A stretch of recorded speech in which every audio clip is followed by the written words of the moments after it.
Cell news కి స్వాగతం. తెలంగాణ రాష్ట్రం మల్కాజ్గిరి పార్లమెంట్ ఏరియా ఎంఎం జిల్లా ఉప్పల్ నియోజకవర్గం ఉప్పల్ బగాయత్లో వడ్డెర ఆత్మగౌరవ స్థలంలో గణతంత్ర వేడుకలు. ఉప్పల్ బగాయత్లో బీఆర్ఎస్ ప్రభుత్వ హయాంలో వడ్డెర సంఘం వారి కోసం ఎకరా భూమి ఇచ్చారు. తెలంగాణ రాష్ట్ర వడ్డెర సంఘం అధ్యక్షులు ఆయలమల్లు ఆధ్వర్యంలో గణతంత్ర వేడుకలు జరుపుకున్నారు. అనంతరం అధ్యక్షులు మాట్లాడుతూ కాంగ్రెస్ పార్టీ ప్రభుత్వం ఏడాది ప్రజాపాలన పూర్తయిన ఆత్మగౌరవ భవనాల గురించి మంత్రివర్గ సమావేశాల్లో ప్రస్తావించకపోవడం బాధాకరమని, కాంగ్రెస్ పార్టీ ప్రభుత్వం తక్షణమే భవన నిర్మాణాలు చేపట్టకపోతే రాష్ట్రంలో రానున్న మున్సిపల్ స్థానిక సంస్థల ఎన్నికల్లో వడ్డెరల సత్తా ఏంటో చూపిస్తామని కాంగ్రెస్ పార్టీ ప్రభుత్వాన్ని హెచ్చరిస్తున్నారు.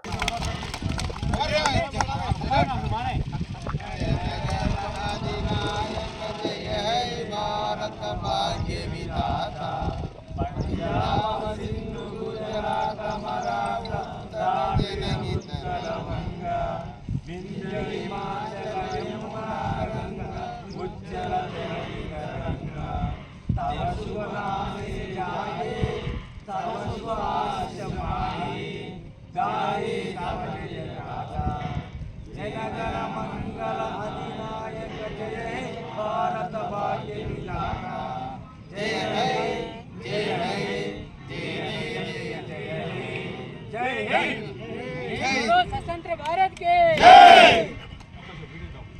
तम्मा वीडियो तम्मी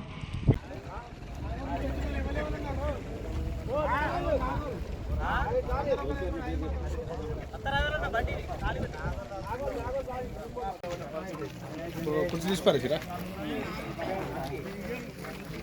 ए చెప్పు వదిలాలే వడ్డర్ లైకత వడ్డర్ ఓపెన్ లైకత వదిలాలే వడ్డర్ ఓపెన్ లైకత వదిలాలే వడ్డర్ ఓపెన్ हमारा है ए వడ్డర్ సాధిద్దాం వడ్డర్ లగన్ సాధిద్దాం సాధిద్దాం జై వడ్డర్ జై వడ్డర్ జై జై బోలో భారత్ మాతా की జై బోలో భారత్ మాతా की జై బోలో భారత్ మాతా की జై వడ్డర్ జై వడ్డర్ జై వడ్డర్ జై వడ్డర్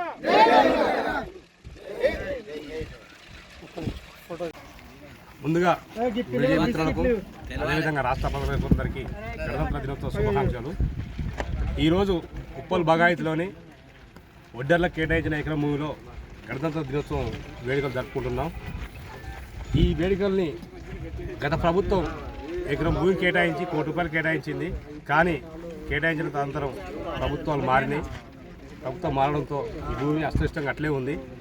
ఇప్పటికైనా రాష్ట్ర ప్రభుత్వం దీని మీద వెంటనే స్పందించి మా వడ్డెర కులానికి కేటాయించిన భూమిలో భవన నిర్మాణం చేపట్టాలని ఈ సందర్భంగా రాష్ట్ర ప్రభుత్వానికి అదేవిధంగా స్థానిక ఎమ్మెల్యే గారికి తెలియపరుస్తుంది. జై వడ్డెర. చట్టం పరిధిలో తీసుకొని ప్రతి ఒక్క కులసు మా కులం గురించి ఉన్నోళ్ళు ఉండొచ్చు. 110 మంది ఉంటే కోటీశ్వరులు కాదు. 100 మంది లేదు కోటీశ్వరులు. 10 మంది కోటీశ్వరులు ఉన్నంత మాత్రాన్ని కోటీశ్వరులు కాదు. 100 మందికి 100 మంది ఉన్నప్పుడే కోటీశ్వరులు. ఇలా ఉన్నోళ్ళంతా ఇలా లేనోళ్ళంతా చాలా మంది ఉన్నారు. 40 లక్షల పైసలకు జనాభాలో ఒక 5 లక్షల మంది ఉన్నోళ్ళు ఉంటే 35 లక్షల మంది పైసలకు తన రెక్కని నమ్ముకొని బతోళ్ళు ఉంటారు. ఒక జేసీబీ ఉన్నదని కాదు. ఖచ్చితంగా మాకు చట్టం గురించి తెలుసు. మీ దయచేసి మా 40 లక్షల మంది పిల్లల భవిష్యత్తు గురించి ఆలోచించి మీ చట్టం దాని ఒక నివేదిక వేసి దాని గురించి మంచిగా ప్రత్యేకమైన నిపుణుల్ని దాన్ని సెలెక్ట్ చేసి నియమించి ఇది ఇస్తే మాకేదో భూమి వస్తుంది జాగ వస్తుంది అని కాదు. 4 అక్షరాలు నేర్చుకుంటే ఏదన్నా కొలువు వస్తుంది. ఓ చట్టం ప్రకారం మాకు ఏదైనా రిజర్వేషన్లో భూమి వస్తుంది. నాకు కూడా ఉన్నది అక్కడ కొత్తపాడు భూమి. అక్కడ కొయ్యోళ్ళు ఎక్కడోళ్ళు ఉన్నారు. కానీ 5 ఎకరాలకు ఇస్తలే అని చెప్పి మాకు రైతు బంధు వస్తలేదు. మాకు ఎవడో రూపాయి ఇస్తలేడు. సార్ దయచేసి ఏంటంటే ఖచ్చితంగా వడ్డోళ్ళు రావాలి. చట్టం ఏంటంటే ఎస్టీ యాక్ట్ వరకు ఎంత వైన్ తెగిస్తాం. ఇలా మా అంటే 5-6 సంవత్సరాలు ఉండిపోయే ప్రభుత్వం గురించి అంటలేము. ఏ ప్రభుత్వం అయినా ఇలా తెలంగాణ వస్తాను ఒక్కరి గురించి కొట్లాడలే. దాదాపు 4 కోట్ల మంది సకలతలను సమ్మె చేసి ప్రతి ఒక్కరు పాల్గొంటేనే ఇలా తెలంగాణ ఆవిర్భవించింది. తెలంగాణ వచ్చి 14 సంవత్సరాలు అయింది. తెలంగాణ కంటే ముందే ఉంది ఎస్టీ నినాదం వడ్డీలోనికి. మరి వచ్చిన రాజకీయం నాకు ఏర్పడతలేదా? మరి వాళ్ళు ఈ రోడ్ల మీద వాళ్ళు పనులు బంద్ చేసుకొని వాళ్ళు ఒక పూట చేసుకుంటే భక్తులు వచ్చి 100 మంది మీటింగ్ పెట్టుకొని మరి వాళ్ళు ఎందుకు అడుగుతారు? దాని గురించి ఎందుకు అడుగుతారు? 40 లక్షల మంది ఖచ్చితంగా తెలంగాణ వాసులే. వాళ్ళు ఎక్కడి నుంచో పాకిస్తాన్ నుంచో మధ్యప్రదేశ్ నుంచో భూపాల్ నుంచో చండీగఢ్ నుంచో జరగ నుంచో రాలే.